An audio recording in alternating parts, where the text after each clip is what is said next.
Yeah, we are So, recording. Over to you, Bernardo. so welcome everyone. I'm very happy to have some time with you.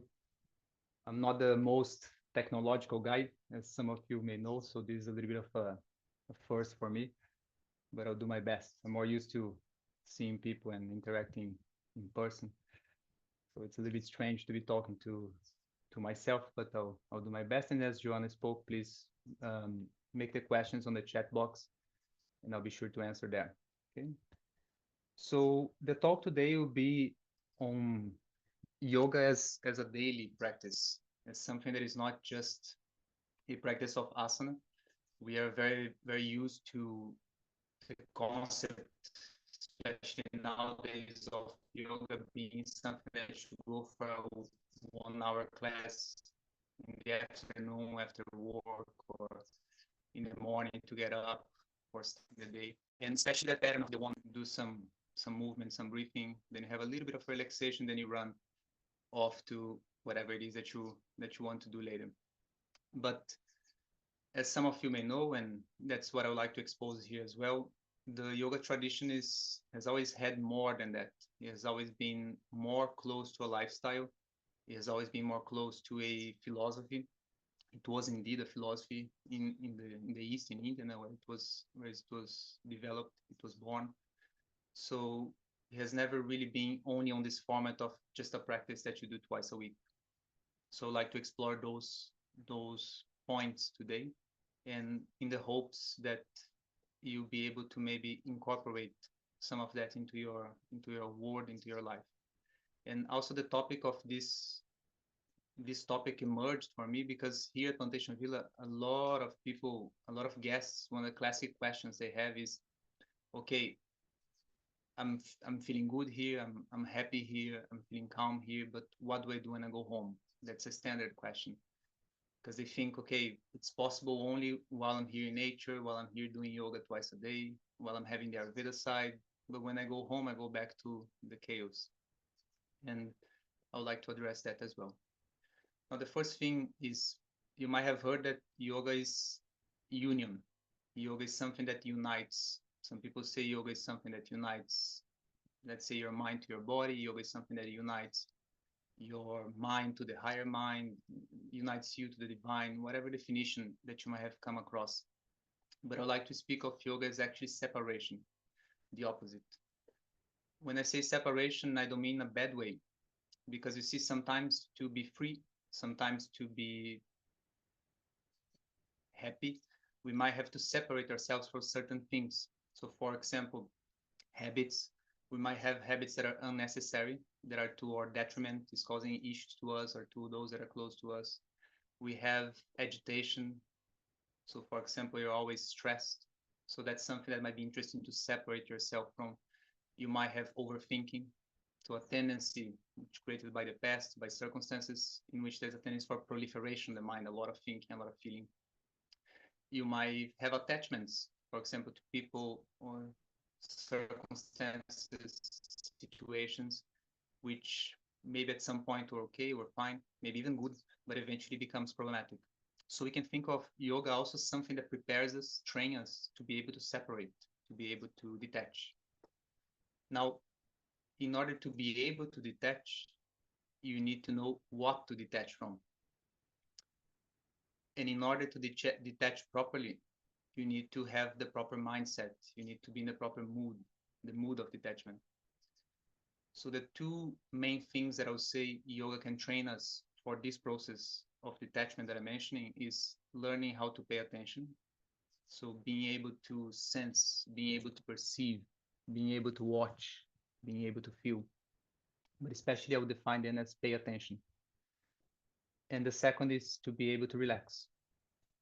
So this combination of those two elements, the capacity to pay attention, to be focused, combined with the capacity to relax. And I like to emphasize that relaxation is a capacity, something that you can train, you can practice. We tend to take a little bit, we face value the capacity of relaxation as if it's something that should just kind of happen, that it should fall from the sky to us. But I don't think that's a good strategy. I think relaxation should be treated as any other skill, something that you can practice, you can develop. So those 2 points are the ones for allowing you to choose what to detach and to be able to detach. So the capacity of attention and the capacity of relaxation. The classic standard 1 hour kind of practice, it can help on that as well. So let's say you're going through your movements, you're going through the postures, you're going through doing the postures with the breath, you are training the attention, you are learning how to be sensitive, to sense yourself, to perceive yourself, to feel. Now you're feeling the parts of the body, specifics of the body. You're sensing the breath, so you're learning how to internalize your attentions. You might be paying attention to your mood, to your mind. So the asanas, the physical practice helps with that. And of course, moving the body, depending on how you do it, but in general, movement, especially movement with breath, can aid on relaxation. So the asana portion, what normally we do as a yoga class, can aid on that direction, but it might not be enough. There's more to that, especially if you want to take this idea seriously. It might not be enough. You might need a little bit more. So the first, let's say, part of this yoga tradition, the first element that I'd like to emphasize is I'll try to use very little technical terms here, but what's called like yamas and niyamas, which is basically things related to relationship, things related to living, like general living, living the world, living with people, living society, living with yourself. This tradition, this tradition of yoga, not only this tradition, but the philosophical traditions of India have always been quite down to earth in that sense. They always understood that if you want to discover truth, if you want to have a good life, you need to not only think about things, come up with answers, come up with meaning. So this idea of philosophy, but you have to also stabilize your social environment, your life. So the first point of attention, let's say, on this tradition is these yamas and niyamas, which is how to live. Now, from the tradition that I'm from, this Krishnamacharya tradition, Krishnamacharya was the founding teacher. He used to say that of all the disciplines that you can have, because in the end, to live in society and to have a good life, it's really much involved with discipline. Sometimes you have to do things that you don't want to do. Sometimes you cannot do things that you like to. So a lot of these behavioral things are really about learning what to do when you should do and what not to do when you should not do. So I know this word discipline is a little bit heavy, but we might have to use it a little bit here. And he used to say, Krishnamacharya used to say that the main point of the body, the main aspect of the body that you should always pay attention for is the mouth. For a number of reasons, but one that he says is the following. The eyes, they are responsible for vision. The ears, they're responsible for hearing, the nose for smelling, etc. So each sense has like one organ and it's responsible for one thing, right? So the nose doesn't see, the nose just smells and so on. But the mouth is responsible for two things. The mouth is responsible for speech and the mouth is responsible for eating. So the mouth is actually of the senses is the one responsible for two things, and two that are very important. So Krishnamacharya is to say that if you want to emphasize one discipline, you should first focus on the discipline of the mouth. And that involves those two things, eating and speech.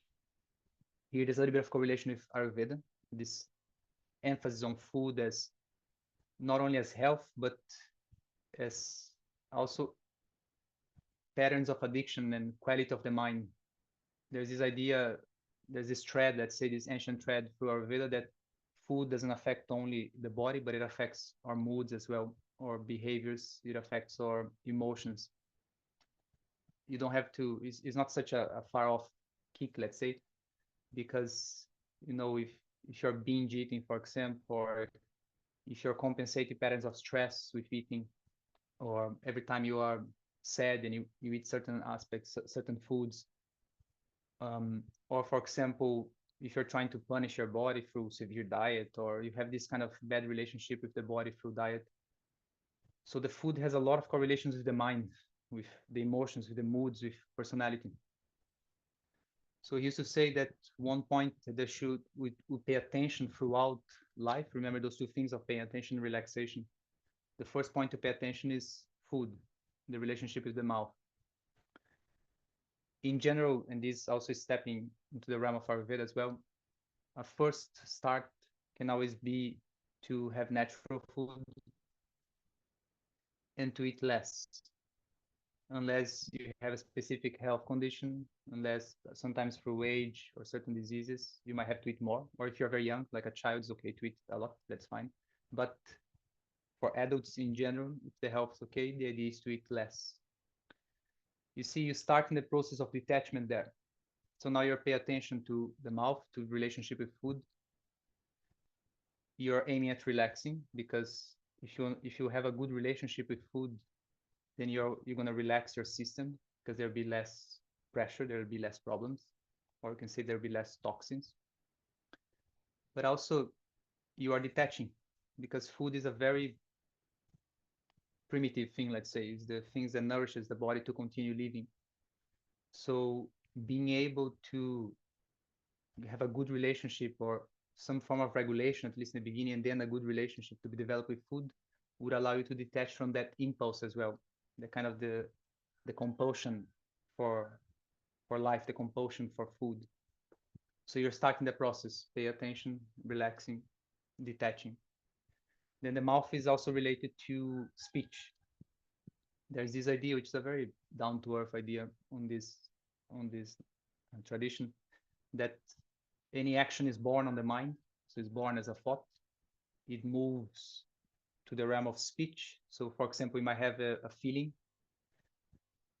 like a raw feeling, let's say anger, and then that normally develops into a form of speech. We start to talk to ourselves, or we start to visualize something as a form of language, like a little movie, what I'm going to do to that person, what I'm going to do in that situation.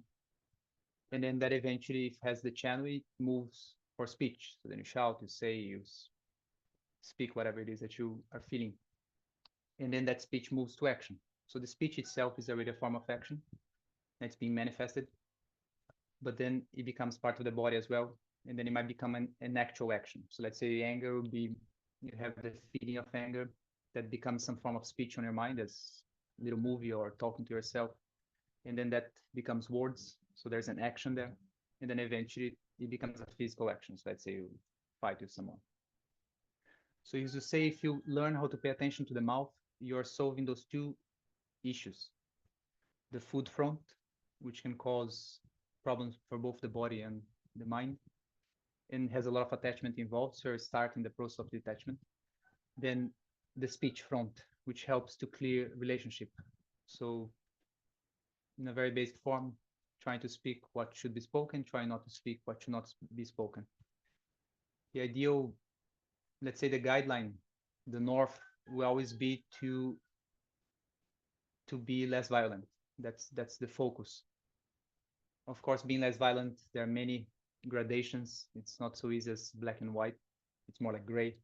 But the objective is to be less violent in all different forms. And then speech helps to disengage from violence. It prevents the action from turning to a body action. So that's the first practice that I like to mention, which is the mouth, to pay attention to the mouth. And through attention of the mouth, you relax. So let's say if you are having a better relationship with food, you relax. It will relax the body, it will relax the nervous system, it will relax the hormones, it will relax digestion, it will make you sleep better, it will make many things better. You might even save some money. And through also attention to the mouth, you might change the relationship with people. So it might make your relationships easier, and it might prevent violence, it might prevent issues, which will make you feel calmer as well. Then the second point I'd like to mention, also stepping a little bit into the Ayurveda side, but as well as in Ayurveda, there's a dosha called Vata. Again, I won't use many technical terms, but just for you, for those of you that are used to it, I'll just mention it so you know what I'm talking about. But this Vata is it's basically the view of Ayurveda on the nervous system in a very simple way. It's how Ayurveda would speak about or portray the nervous system. From the point of view of Ayurveda, that's probably the most problematic, complicated aspect of nowadays. So from the way that we are living, there's this understanding in Ayurveda that most probably there'll be quite a little bit of chaos in everyone's nervous system, especially if you're living in the city, etc. So ideally, we should try to calm the nervous system. That's really the first objective, is to relax, to calm down. You see, you're trying to calm down to be able to see things more clearly. Normally, when we are agitated, the stress itself creates somewhat of a tunnel vision and obsession. So normally when it's stressed, we tend to oversee the same thing over and over. Relaxation creates a broadening of attention, a relaxation of attention, which probably may allow you to see things better. You have a broader view. So this regulation of the nervous system of Vata dosha is in order to calm down. On the yoga tradition as well, from the Ayurveda tradition, one of the best things that you can do is routine, repetition, pattern. And that's, again, is complicated nowadays. There's even some aversion to routine in people. There's a feeling that routine is stealing something from us. But we're not talking here like military routine. And we're talking something good. It's not imposed. It's for you, for your own benefit. So it's a good routine, what you're trying to build. The idea is that routine starts to set pace on the nervous system. It patterns it. You start to wake up around the same time. You start to sleep around the same time. You even go to the toilet around the same time. You feel hungry around the same time. Gradually, the nervous system relaxes because it knows what to do. And then also the mind follows. It follows the body. So the mind will know how to feel at any given time of the day. There are times to be more awake, to be more alert. There are times to be more relaxed. That can also be patterned. What I mean by that is that even then the thoughts that you have might start to follow the routine, the pattern of the day. So you might think more during the day, for example, which is fine. You might be on your work, you might have things to do. But then at night it relaxes. It becomes more placid, more soft. So this idea of routine is to pattern the nervous system and then to pattern the mind. So again, for it to relax. If you know what's going to happen, you don't have to worry about it. If you know what you should do, you don't have to overthink about it.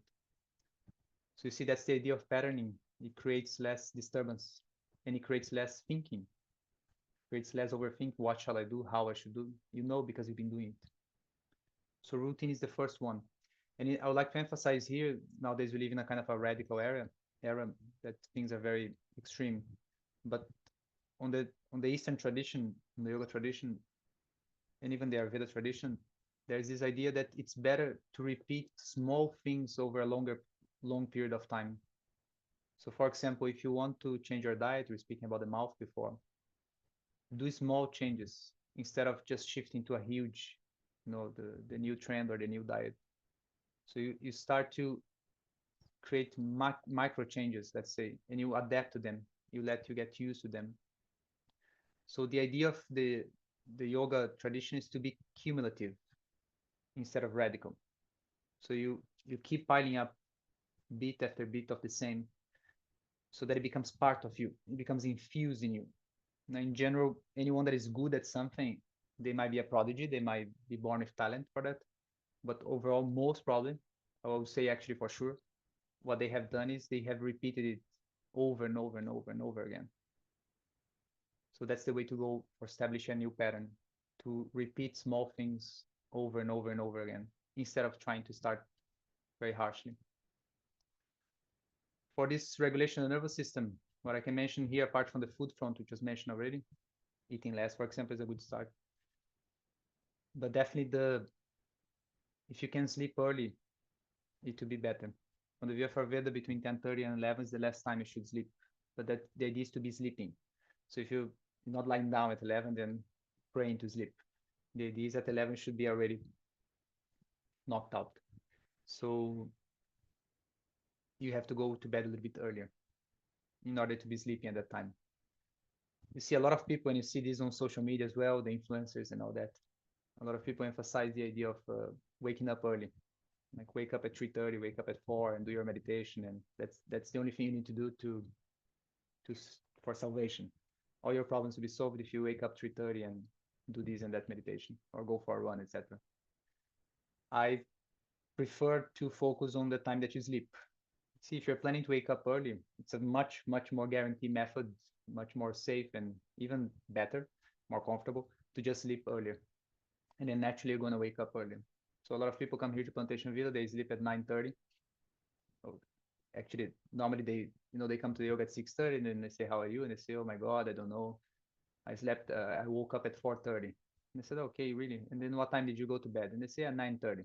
But then, well, we make the count, they slept 7 hours. That's fine for a lot of people. So you see, they woke up at 4:30. There's nothing wrong with that. It's because they slept early. If you wake up early, you're gonna feel that you have more time. Let's say you have to go to work at 8:30. Now you have 4 hours or 3 hours and a half to do whatever you want. So you can start the day in a good way. A lot of people want to do exercise, they want to do meditation, they want to do studies, they want to just have a time for themselves. Morning is always the best time for that. So try not to allocate all your hopes and dreams for the nighttime when you already have the weight of the day and you have the pressure of tomorrow coming. So you do that in the morning, and the way to go is to sleep a little bit earlier.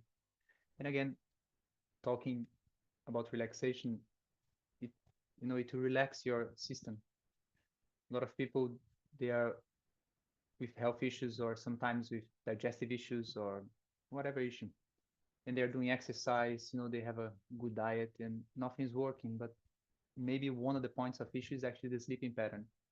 You can be exercise, you keep eating well, but if you're not resting enough, it won't bring the ideal results. Then on this tale of the sleep, I would like to speak another point that I normally mention to guests that makes this question about how to take things off here back home, especially for nowadays. A suggestion that I normally tell people is have a place in your house, or if you don't have a house, in your room, that is special. So have, like, a lack of a better word, have a sacred spot. Ideally a corner. Corner is good because there's nowhere to go. The corner is a closed place. It's always there. You cannot go anywhere. So a corner is a good place, but it could also be a room if you have the possibility of having a room that is special. On that corner, make it look special. So if you are religious, for example, make your altar there or that room. If you're not inclined to any specific religion, just make it special. Put a photo of your family or a rock that you took on your trip to some waterfall, a feather from that was a gift from a friend, whatever it is, really, whatever it is that when you see it, it brings you that feeling of specialness. It brings that feeling of being something different. Idea is something that is not a tool, something that there's no use. It's something that the value of that object is in itself. It's not because you have something to do with it. It's just because that object is important, and you place it there.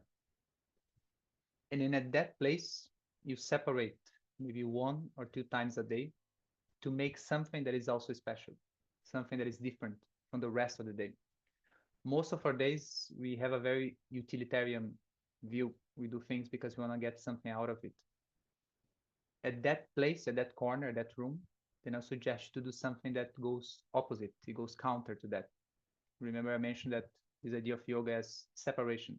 So you're trying to make that place separate. You're trying to make that room separate from the rest so that you have a break. Now, the activity that you do there should be something that makes you relax. It can be prayer, if you're inclined to that. It can be meditation, if you know how to do it. It can be just lying down. It can be anything. As long as it brings you a sense of relaxation and it doesn't have a utilitarian feel. Like I'll do some exercise there because I want my abdomen to look a little bit firmer. So it should not have this intention. It should be only for the sake of relaxation. It should be only for the sake of detachment, detaching from the day, detaching from the problems, detaching from the stress. So to let go. So that place is for that. Again, relaxation, meditation, prayer, just lying down. I like to mention the example of a musician that I know. I think it's a great example of that in a kind of a non-religious way. in his house he had a room, which the room had nothing. There was no furniture. There was just some speakers, and he had a song that was playing there all the time, like 24/7. Just kind of a ambient music, so no lyrics, just a very kind of comfortable sound for him at least, and it was always playing. So that's his place. So he used to go there, and well, there's no furniture, so I assume he just sit on the floor, lie down on the floor, and he stays there. And you see, I can really understand his mindset because he can rely on that room. He can count on it. It will always be there, and that room has no correlation with anything else in life, right? Imagine a room that has nothing. So you see, there's no utilitarian view there. It's just for the sake of peace. So he goes there, and I suppose he just lie down and he takes some time. And I think we all need that. So people come to retreats, for example, but you can have that at home. So have a place, have a corner, have a room, and you separate it. The best times to have this sort of attitude, this sort of practice, would be mostly classically morning time and nighttime. The the Eastern tradition normally refers to the pace of the sun, so sunrise and sunset are considered the highest times. But you can do anytime you wish. But those 2 points there, there's a view that it changes how the body feels. Maybe nowadays you don't feel much of that, but definitely before technology and all that, we are more connected to nature. So there was some sense of shift. But anyway, you might still experience that in a subtle way. So there's an idea of a shift of feeling with the sunrise and the sunset. It's the beginning and the end. So they are the corners of the day. But also they set, of course, the start of, okay, this is a new day, I'll have to do this, I have to do that, and they set, in theory at least, the end of the day. So the beginning and the end. See if you can make your practice on those 2 points, the beginning and the end of your day. So, okay, maybe sunrise is not possible to you, but some people maybe live in a country that sunrise at 11 or something like that, so maybe not possible. But the beginning of your day, and then the end of your day, whatever time that is. So you always start and you close your day with a sense of relaxation and with a sense of detachment, because detachment gives clarity, it gives peace, it gives freedom. Detaching is this idea of removing, which gives space, the sense of space. So that practice should be something that gives you that. I can only speak from what I know, and I'm yet to come across anything that is better for that than meditation.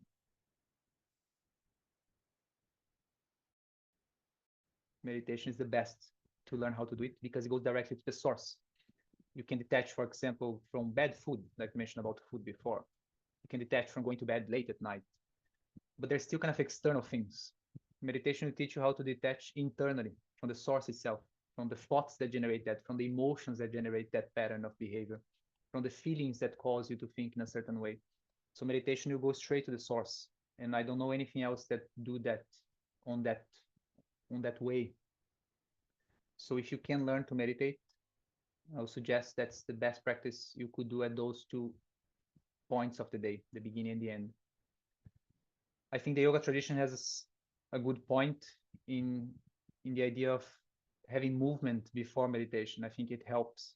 So if you can do some simple movement before doing any form of meditation, that will probably make it easier. It will make you feel better. It will allow you to relax. If you're feeling more relaxed on the body, it will be easier to practice your meditation. Also, movement with the body helps to pay attention. It's easier to feel the body, to feel the breath, than to feel the mind itself. So it's all going in the same direction. So you can do some mindful movement. So you're not doing the movement for sport. You're doing the movement for the sake of the mind, for peace. You're doing the movement for the goal of meditation. So you have to have that in mind when you're doing this mindful movement at that point, at that special place. So you can do some mindful movement and then do your relaxation, then your meditation. Then the last point I would like to mention is in terms of meditation. Although a lot of people speak about meditation, I do feel that you see, I met very few people that actually do practice meditation regularly for a long period of time with consistency. So someone that will come here and say, okay, for the last 5 years, I've been meditating every day for 30 minutes. And maybe I lost 1 or 2 days or due to some circumstance, but I kept it. It's very rare. And there are many reasons for that, apart from the fact that it's not easy. It goes against, again, this kind of, trying to do things, gain things, and this utilitarian view of the body, of the mind, of the world. You're going against because you're detaching with the meditation process. So it's hard in that sense. It's against the grain. But one way of shifting, I believe, to make meditation easier is to see that you're not really doing meditation, you're doing a cultivation. Maybe it's better to see meditation, the whole talk of meditation, the idea of I will not think, I will enter a state of peace or a blissful state and so on. I will see the light. I do think it's better leave that as something that will happen naturally. For example, this Krishnamacharya tradition, we used to say that meditation is not something that you actually do, it's something that happens when the circumstances are right. So you have to clean the pan in order to cook new food. Otherwise, it gets the taste of the previous food. So meditation is something that will be cooked by itself. The only job is to clean the pan. So it might be better to see that process that you're doing is a cultivation. You're cultivating the field for meditation to grow, to sprout. So don't think that you're practicing meditation, think that you're practicing cultivation. Now, cultivation has a sense of activity. You're doing something. What is it that you're cultivating? Capacity of attention, capacity of relaxation. Those two are the two ingredients for meditation. They go hand in hand, and they are difficult to combine, but it can be done. So the capacity of choosing what to sense and to stay with it. So you're bringing stillness to the mind. So you're going against the grain. In general, throughout the day, again, there's proliferation in the mind, a lot of things happening. One thing leads to the other and so on. Now you're trying to place it. So this is something that you cultivate. It's something that you develop. On the other hand, you're going to join that with relaxation.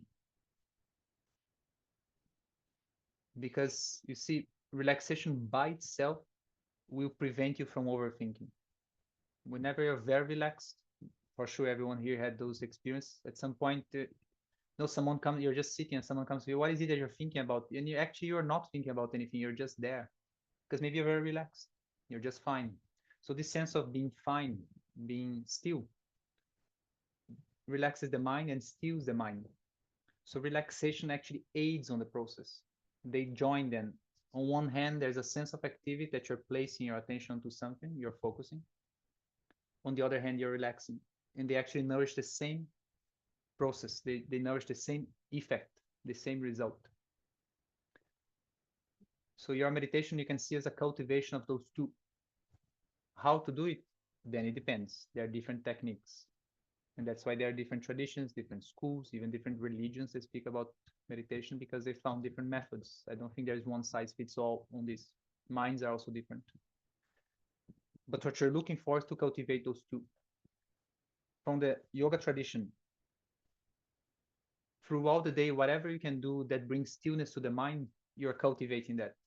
So whatever brings a sense of attention, directness, one-pointedness to the mind, you're cultivating that. Whatever it is that brings you a sense of relaxation, to aid. The best place to learn relaxation is the body. A lot of people want to relax the mind by itself. It can be done, but it's not easy because you cannot touch the mind, you cannot see the mind, you cannot bring the mind down unless you have a lot of experience. But the body you can. So ideally, and that's why the yoga can come in good hands here, is because the yoga deal with the body and ideally will teach you how to relax. If you are sitting for meditation and you relax, you soften the body, it will naturally make the mind settle as well. So to relax, I'll suggest do things with the body at that special corner, at that special time, at that special place. Do something with the body that teaches you how to feel and teaches you how to soften any tension that is possible to be softened and teaches you how to accept any tension that might be present and is not going away. So that's relaxation. And then you apply some technique on the level of the mind in which you're learning how to pay attention, to sustain attention. But you're cultivating it. So that doesn't mean you can do it. Not yet. You're cultivating, you're building it. And then again, slowly, regularity, a little bit, but in a regular form, we'll move it forward.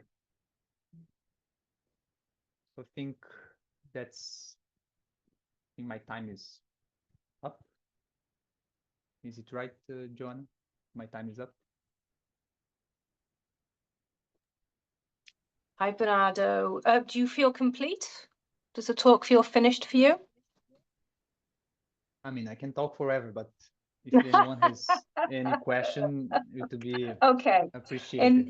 In that case, let's go to the question and answers then. So for those of you who came in late to the talk, we were going to do the question and answers over the chat thread. So if you have any questions, please put them into the chat thread now.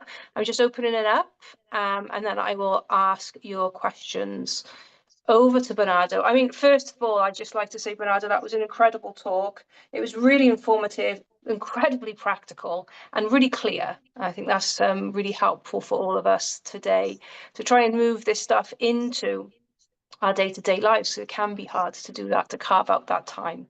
So thank you for that. We have Cara saying, thank you, Bernardo. I've yet to have any questions come in. So if any of you have any questions, please let us know. Hey, they're coming in now. Thank you, Bernardo.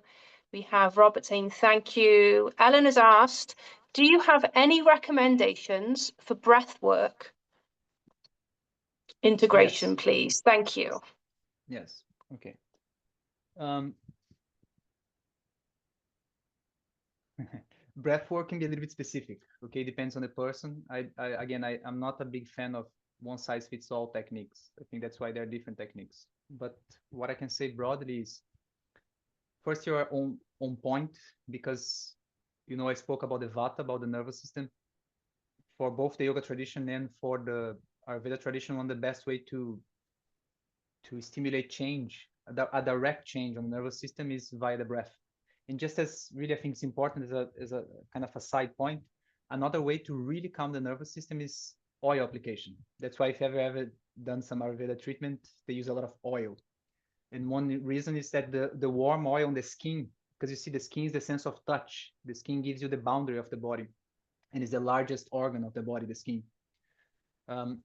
If you put warm oil on the whole of the skin, it kind of pacifies the nervous system. It kind of puts it's like a warm blanket, but closer than a blanket. You know that sensation when you're cold and you enter under a blanket, and how nice it feels, not the warmth and the relaxation. That feeling, that's kind of what you're trying to get with the oil application in Ayurveda. So that's why the oil should be warm. There are specifics which I'm not getting into, like which type of oil, etc. But just in general, oil application aims at that, to pacify the nervous system. You see, it's more than a massage, like, oh, my muscle is hurting and so on. It's more than that.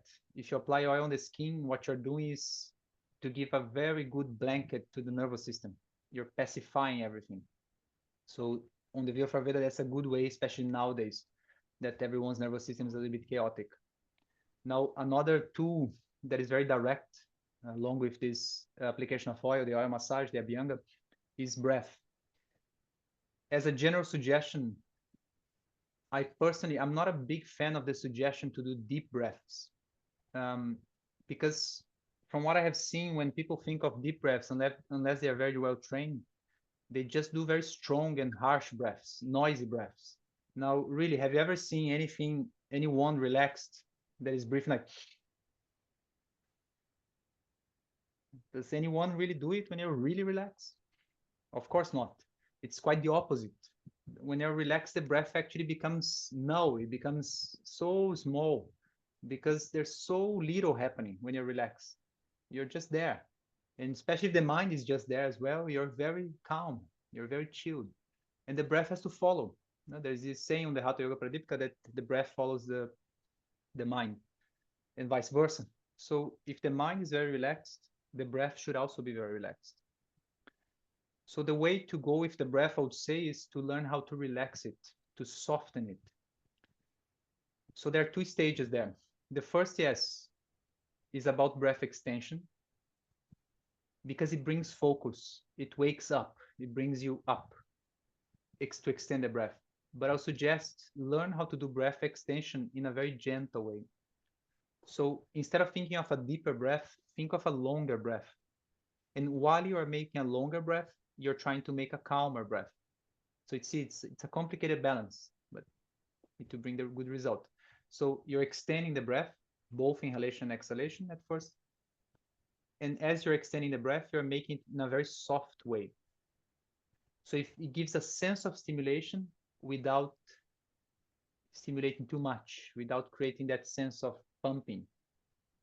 So to learn how to extend the breath without tensing the breath in a very gentle form. With time, then once you learn how to properly do longer inhalations, longer exhalations, can be interesting to learn how to extend the exhalation further.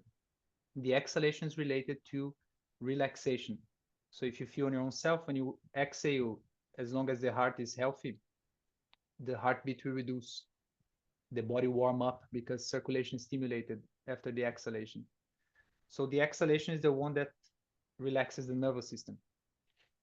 So once you have a little bit of a grip on how to extend your breath, again, in a gentle way, think of a longer breath, not a deeper breath, then you focus on learning how to extend the exhalation. After that, let's say you do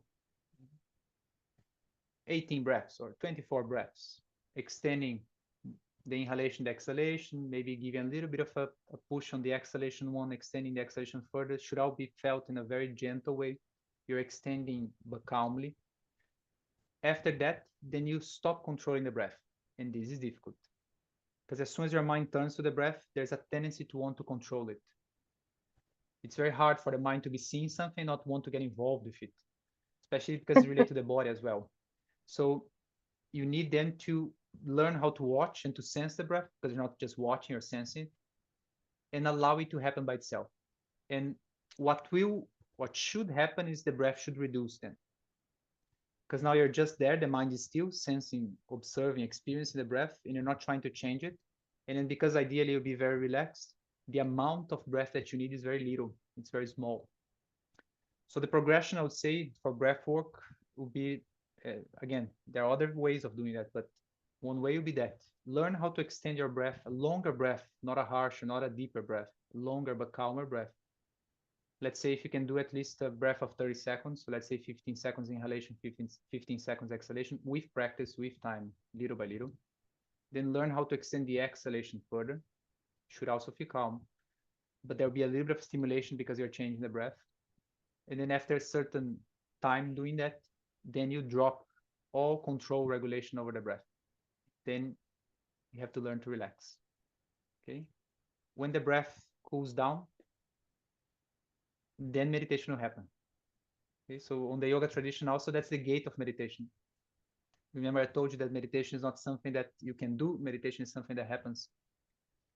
The gateway for that, for the yoga tradition, is that point in which there's no more need to breathe. That's the intention. I would say the whole intention of yoga practice is to get there, to the point that you're there, you're sitting, and there's no need to breathe, which means the impulse of doing things, the impulse of controlling, the impulse of my will disappears. And that means relaxation. It's full acceptance and detachment. And the breath will show that, because now the breath becomes extremely small. If you stay in that, with that small breath for long enough, meditation will happen. That's the gateway to meditation for this tradition. Thank you, Bernardo. The next question asks, can you talk a little bit about the YTT, please? Shall we? I'll address that at the end. Is there any more? I think there are other technical questions. No? Okay, I will go back to the question, Jess.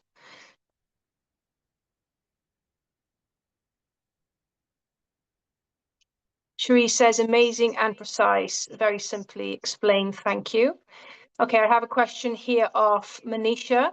She says, all of it resonates beautifully. It has been a long time practice for me, but we also have to work the philosophy around serious situations at stages of our lives, yes. As a carer of an elderly mum, my timings have gone out the window. 2 years ago, so early sleep is a luxury. I work around her needs, but pacify when able. But putting my practice back in more regularly is vital, I know. Just doing the best I can within very challenging circumstances. Lol. finished yoga and breath work while listening to your voice now, for example. So that helps. So to fit it all in, no matter what is happening, I hope is still okay. It has to be at the moment, acceptance. I loved all of your talk, especially about the mouth and what we say. I think what Manisha is asking is if you have circumstances that are really, really busy, is it okay to just fit things in as and when? Or will that affect the way that it shows up for us? Look, any 5 minutes is good. Okay. And especially, you see, the thing is also those days, I don't know your belief system, but in those days, people also believe, especially in the East, they believe more in like sequence of births and so kind of rebirth. So the idea is that we have time. Okay, so don't worry, you always have more time later. Circumstance will be different.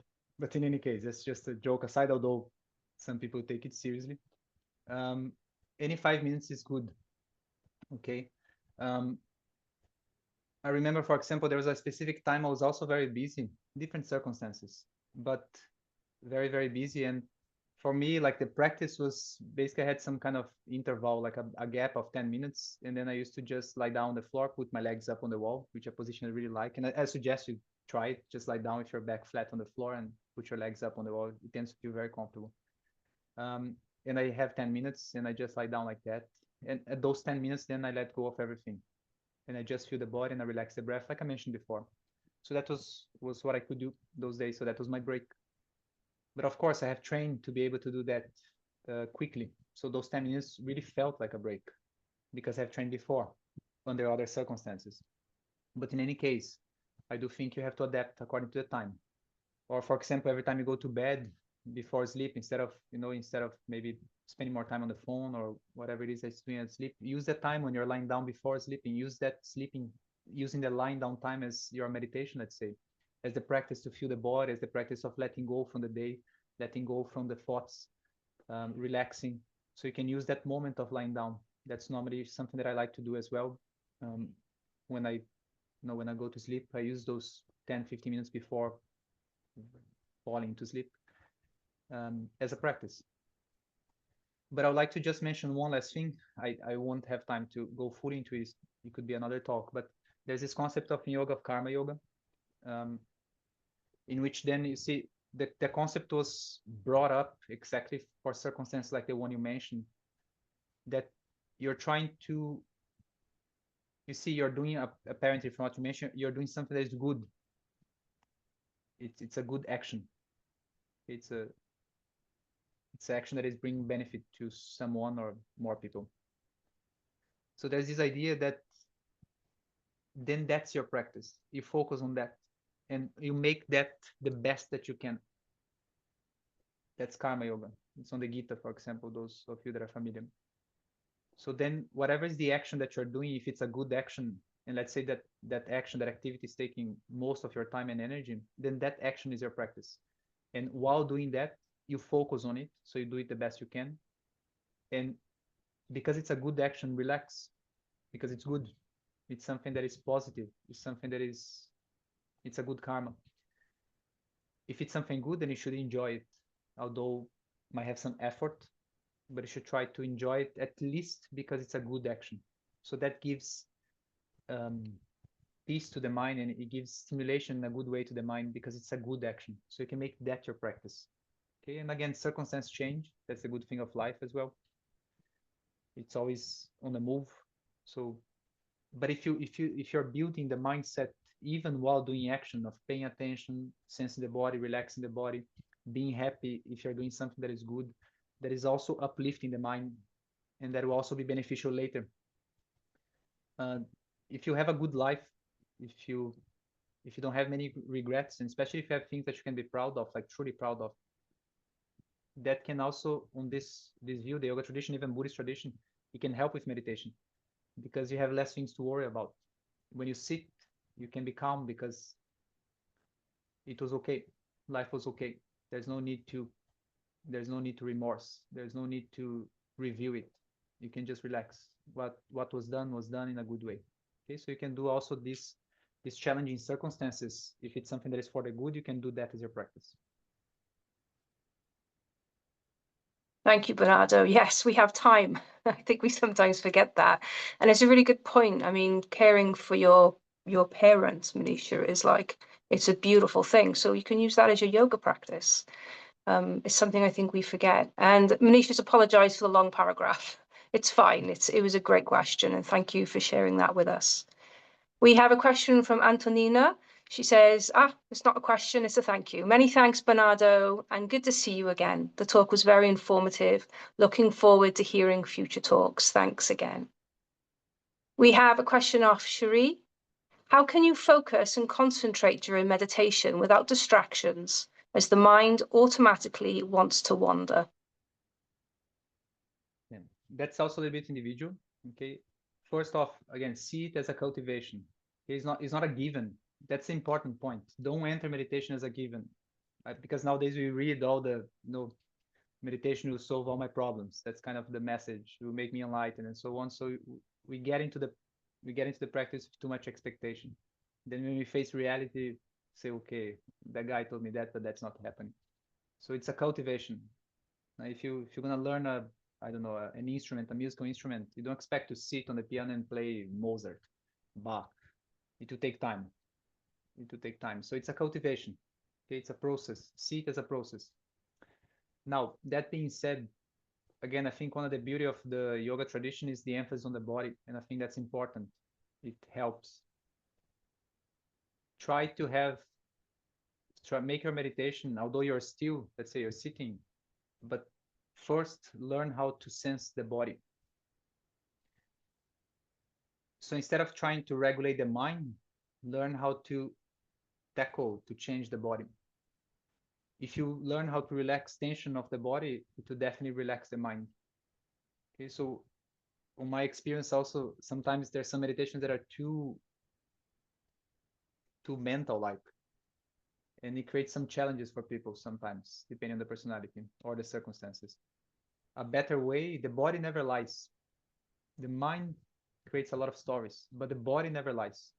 Whatever it is, the feeling that you're experiencing, it will always be on the body. You can learn how to hide a little bit, but a good eye will be able to see it. The body never lies. Okay, which means if you pay attention to the body, it will always be expressing the truth to you. And also the good thing is the body is not going anywhere, like the mind. It's always there. So my suggestion is do more practice with the body. Learn how to relax tension of the body. Learn how to be sensitive to the body to be able to feel. So for example, if you're going to feel the breath, really feel the effect of the breath on the body. Where is the breath moving? How is the breath moving? Is tension, is relaxation, is on the bed, is on the chest, is on the back, where is the breath, and so on. So bring your mind to the body, because the body is always there. It's much more clear than the mind, and it doesn't lie. So if there is underlying tension, if there is any feeling, it will be expressed. Because it's expressed, it's easier to be dealt with, because it's clear, it's more obvious. So maybe for your meditation, try to go more towards the body first, learn how to relax the body, and then after everything is settled on the body front, then you turn to the mind itself. Thank you, Bernardo. Alan has said thank you very much and has asked the question, is tap massage and shaking the body thought to be helpful as part of practice also? Look, I don't know. It's not my field, let's say. I know some people enjoy that. Shaking I have done at some point, I think. If you like, why not? Okay, there are different techniques because there are different personalities. If you like it, no problem. But one point, there's certain ways of doing things nowadays which I think are reflection of the times in which people are looking for quick solutions, and normally they tend to have a feeling of agitation. So you're trying to kind of cut agitation by throwing a little bit more agitation on top of it. Sometimes it's good, like you're stressed and you go for a run, and then the running is quicker than your mind. The running is more tiring than your stress. So then that kind of pulls you down, which is okay. But I do think it's good. If you enjoy that, go for it. But it's so good on the side to learn how to relax with calming activities. So something that is more, especially something that will train you to be subtle. You see that you don't have to shake a limb for that to relax, but just by perception and sensing details, you're able to soften it. So this quality of being more subtle. It's okay to do practices that are physical and more agitating, let's say. I do think that helps. So if you like it, go for it. But on the side, I suggest look for practices or massages which are more settling, okay? It's very clear from beginning to start that you're aiming at relaxation. I need to teach you how to feel. Okay, that's a kind of a different approach. You can do kind of side by side, but I would favor this more subtle approach because the word is in itself already too agitated and too extreme. So maybe to balance that and to remedy that, we need the opposite, not the same. Thank you, Bernardo. Manisha says, yay, thank you so much. And yes, so helpful. You are awesome. And I still use your yoga one-to-one teachings. Leslie has asked, how do you stop focusing on food, for example, becoming obsessive and becoming a negative issue rather than a positive one? Again, that's a little bit individual. Okay? So maybe also, John, I would like to just open whoever has specifics, maybe you can later forward my contact and they can talk directly with me, okay, if there's anything specific. Okay. But I will, Okay. to address in a broader way, you see, the food thing, let me change. I'll answer with a different story. So imagine there's this man that came to one of my teachers and he used to smoke. He smoked a lot. Like he smoked like 2 packs a day, like 40 cigarettes. So he was all the time smoking. From waking up until sleeping, smoking all the time. Of course, he was smoking because he was stressed. So that was kind of the mechanism. That was the coping mechanism with the circumstances. And then it became a habit. So maybe it started due to some circumstance, and then it becomes a habit. And now it's kind of part of you, part of personality. But again, personality can be changed. In any case, he came to yoga, more like a yoga therapy. Now, is there any news to tell someone that is smoking 40 cigarettes that that's not good for their health? Really, that would be the advice?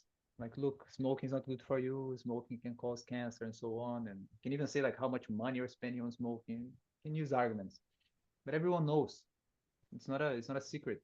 So it's obvious. So that's not enough to change, just to know that it's bad. So my teacher, he didn't at any point told the man to stop smoking, because again, it would be too obvious. What he did was he said, okay, never mind the smoking, you come and do your practice. So then he taught him a practice.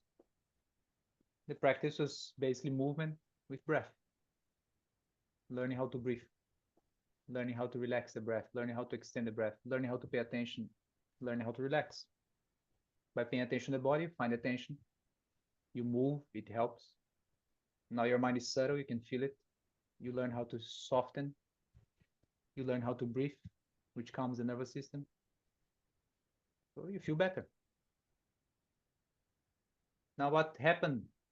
Again, it's cumulative, small things. After some time, at least at the end of the yoga practice, he didn't feel like smoking because he was already feeling good, you see? Why he was smoking was to feel good, but now he was already feeling good. So why smoke? And also you do the breathing like this, breathing like that. So now you're maybe after a long time, you're sensing your breath. It's nice. You feel good. You also feel positive. You're doing something which is good. You're not doing something that is bad. So there's this sense of doing the good, which calms the mind. So then he doesn't feel like smoking. So every time he does his practice, and then he was doing by himself as well, which helps. So it's not just 2 times a week, but it's kind of, let's say 5 times a week or every day. Can be a simple practice. It reduces, let's say 5 cigarettes. It's the shelf life for that practice, 5 cigarettes. Then after that, he goes to smoke again. Now it went on like that. It went on, and then eventually stopped smoking. But at no point the teacher told him stop smoking. You see, so the change came by feeling better, by learning how to feel, by learning how to relax. So that's an approach that I think it's good, especially for things that are obvious that are not good. You see things that it's obvious. Like, okay, I know that it's not good, but I don't have much leverage on it.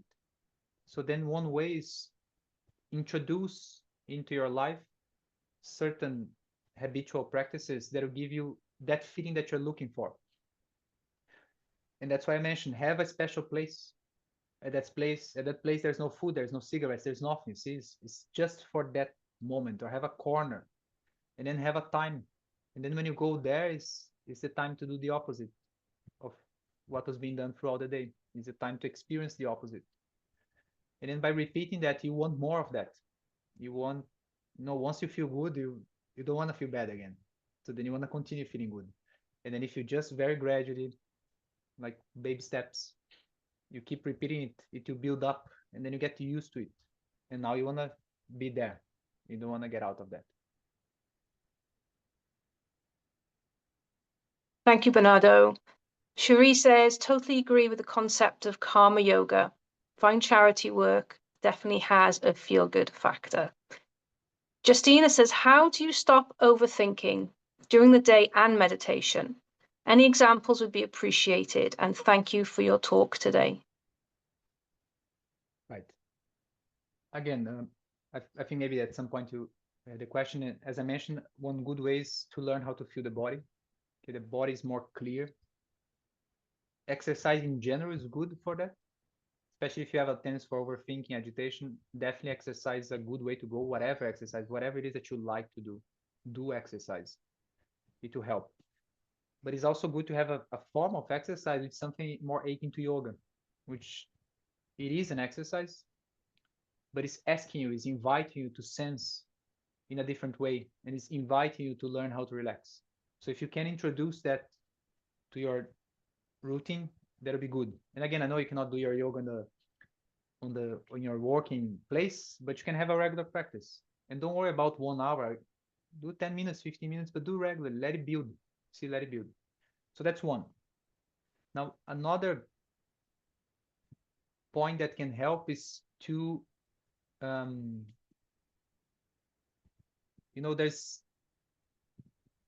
there's this idea of the traditional idea in yoga of mantra or japa, which basically means repetition.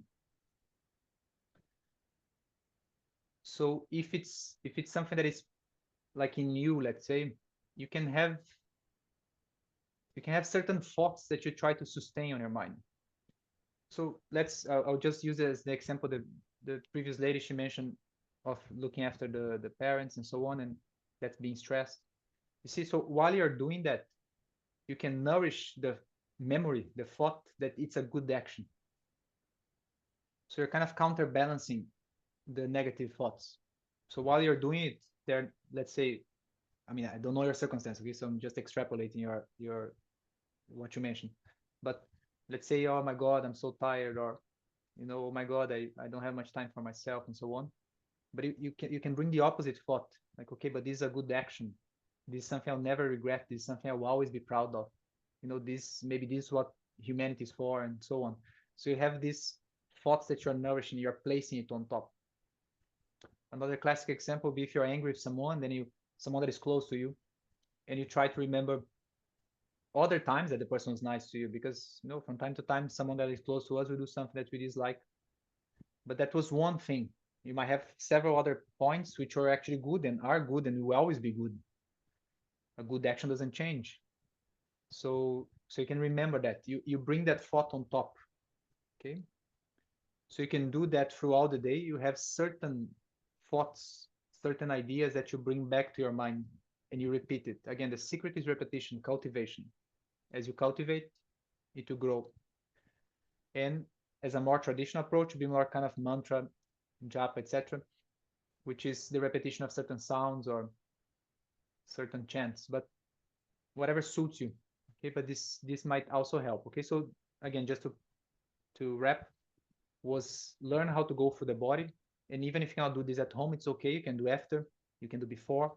So have that as a routine, have that special corner, have that special time, and do that regularly. Let it build, cultivate. And second is you can learn how to bring certain thoughts to your mind, certain ideas, and you keep repeating them on your mind, so that they kind of overcome or even replace the negative. Thanks, Bernardo. Our next comment, and I hope I pronounced this correctly, is from Utpala, who says, "Thank you very much, Bernardo. It was a great session. Looking forward to more of these." We have a gratitude emoji from Ellen. Pamela says, "Thank you so much. Good to see you, Bernardo." Cherie says, "Brilliant example with the smoker of how practice of meditation can bring a change in lifestyle and a change bad habits. Thank you for the talk." So we are complete with our comments. So I'm just going to take you back to the question that you wanted to come to at the end, which was the question around any information about any yoga teacher training courses that you might be running. Yeah, so we'll start now. I mean, I've been on this yoga field for a long time, and then finally I said, okay, it's time. So do for the first time now in June here in Sri Lanka, and I'm very passionate for it. So really, I'm really planning to do I hope a good course. I take it very seriously. It has been my life. Half of my adult life has been with this. So actually more than that. Um, so I'm very serious. I'm very passionate about it, and I'm very happy to teach. So I for me it's really about, on that sense, it's about love. It's something that I believe. It's something that I know that it can help. So we're gonna start this training in June. It will be according to the lineage that I learned. It has a lot of the things that I spoke here. So we'll cover, of course, all the aspects, the asana, the postures, the physical, the necessary physical elements to be able to teach properly, to know the body physiology, anatomy, and all that. So I also have the background with modern training on those fields. So that will be there. But definitely there will be a lot of what we spoke today to understand really the beauty or the gold of yoga. It's really here. It's this process of cultivation. You see, it's different on that sense than of maybe doing an exercise or sport, or there's a feeling of there's a constant feeling when you learn these things. It will always be with you. You're always considering it, because you see, it's talking about the body, it's talking about the breath, but it's also talking about perceiving your mind, understanding your mind, learning how to replace thoughts, learning how to detach from thoughts, learning how to understand the correlation between habits and the mind, how to change habits. So it's such a complete universe. That's why it's so beautiful, and that's where the gold lies of yoga. That's where the beauty lies, is to learn those aspects. So in this training, my expectation is to do something slightly different, in a good way, which is to be able to give this depth of yoga, not as a practice you go there and teach for 1 hour, but something that it will really be part of you, to always be with you, aware, it to train your attention to always be there. You always sense in the body. If you learn this, you're always there. You always learn how to relax. It will always be there with you. You always learn how to pay attention. It will always be there with you. It will always be there with you, how to detach. So how beautiful it is if there's something that is locking you to be able to detach from it. So that's what I expect to do. It's to be a very friendly course. There'll be a lot of conversations. There'll be a lot of discussions in a good way, exploring philosophy, exploring theory. So it will be the whole pack of yoga, and we based on this beautiful tradition of Krishnamacharya and the Sikachar. Not that many people know it nowadays, unfortunately, but it's a beautiful tradition. There, these teachers are some of the responsible for what became the field of yoga therapy. Again, this usage of yoga for therapeutic reasons, but really for transformation, like true transformation. And they are like pioneers on that. They're very well structured for that, and I'm glad I was trained with them. So that background, that experience will be imparted as well. So I hope it to be a to be a very nice course. So everyone is invited. There's no limitation in terms of experience, and even even if you don't want to teach, because again, all what we spoke today, it's very personal. You don't need to teach anyone. It can be just for you. So even if if you're curious about life, that's something interesting. What else can you be curious about? Your body, your mind, and what to do with this body and what to do with this mind. I mean, is there anything else to be curious about? I don't know. That's what life is for us. So yoga is about that. So you don't have to teach. If you want to teach, you'll be prepared for that. If you don't want to teach, it doesn't matter. It's about life. It's about living. And also, I would like to welcome other therapists from other fields or other yoga teachers, but people that are in this scenario already. Might be a way of approaching that can be a little bit different. So that will definitely add. The same extent that I went to study other things. I went to study Ayurveda. I went to study several different forms of body exercise. I went for modern knowledge, etc., because it can add something. So, the same extent, then this field of yoga can also add something to your practice as a professional, as a therapist, etc. So everyone is welcome. It'll be in June, and if you want any further information to book your spot, etc., all can be done by email on reservations@cinemal.com or on our website. You can have a look. Thanks, Bernardo. Could I ask for you to drop some of that information into the Living Paths group? Because we've had a few questions come in whilst you were giving that, asking for more information. So I thought it might be nice afterwards just to drop in contact details and whatever information you want to share in. That would be really, really helpful. Sure, I can do it. Fabulous. Okay. So we are finished for our talk today. Thank you so much for taking your time out to spend that with us. And Bernardo, thank you so much. That was an incredible talk. Really practical, like I said, and really clear. And I know that everyone would be able to take something home with them afterwards, or they're already at home. Yeah, we've had quite a few questions come in about joining. So they're still coming in now, but I won't read them all to you. Just drop that into the group. But yeah, thank you everyone for joining us, and thank you, Bernardo, for taking your time out for teaching us. That was an exceptional talk. Thank you everyone, and we will see you all for the next talk next month. Bye bye.